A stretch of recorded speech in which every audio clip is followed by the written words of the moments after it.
Next summer లో రానున్న pan India సినిమాల్లో కల్కి ఒక్కటే పెద్ద సినిమా. సలార్ వంటి హిట్ తర్వాత ప్రభాస్ నుంచి 6 నెలల గ్యాప్ లో వస్తున్న కల్కిపై భారీ అంచనాలు ఉన్నాయి. నాగ్ అశ్విన్ డైరెక్ట్ చేస్తున్న ఈ సినిమాలో దీపికా పదుకొనే హీరోయిన్ గా నటిస్తుండగా కమల్ హాసన్ విలన్ గా నటిస్తున్నాడు. వైజయంతి మూవీస్ బ్యానర్ పై అశ్విని దత్ దాదాపు 500 కోట్ల బడ్జెట్ తో కల్కి మూవీని నిర్మిస్తున్నారు. ప్రస్తుతం ఈ సినిమా షూటింగ్ హైదరాబాద్ లో జరుగుతోంది. త్వరలోనే ప్రభాస్ కల్కి సెట్స్ లోకి జాయిన్ కానున్నాడు.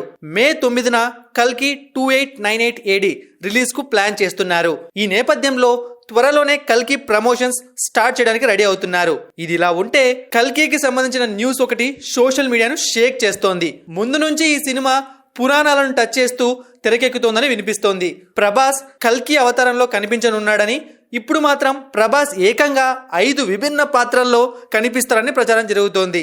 శ్రీ మహావిష్ణువు, శ్రీరాముడు, శ్రీకృష్ణుడు, బుద్ధుడు, కల్కి ఇలా 5 పాత్రల్లో ప్రభాస్ కనిపించనున్నట్లుగా ఒక న్యూస్ వైరల్ అవుతోంది. అందుకు సంబంధించిన ప్రభాస్ ఏఐ టెక్నాలజీ ఫోటోలు కూడా నెట్టింట్లో దర్శనమిస్తున్నాయి. అలాగే ఈ సినిమాని ఏకంగా 3 భాగాలుగా తెరకెక్కిస్తున్నట్లుగా రూమర్స్ వస్తున్నాయి. మొదటి భాగం కల్కి 2898 AD కాగా రెండో భాగం కల్కి 3102 BC అనే పేరుతో రానుందని అంటున్నారు. అంతేకాదు రెండో భాగాన్ని 2027లో విడుదలకు ప్లాన్ చేస్తున్నారు. మరి ఇలాంటి విషయాల్లో క్లారిటీ రావాలంటే ఇంకొన్ని రోజులు వెయిట్ చేయాల్సిందే.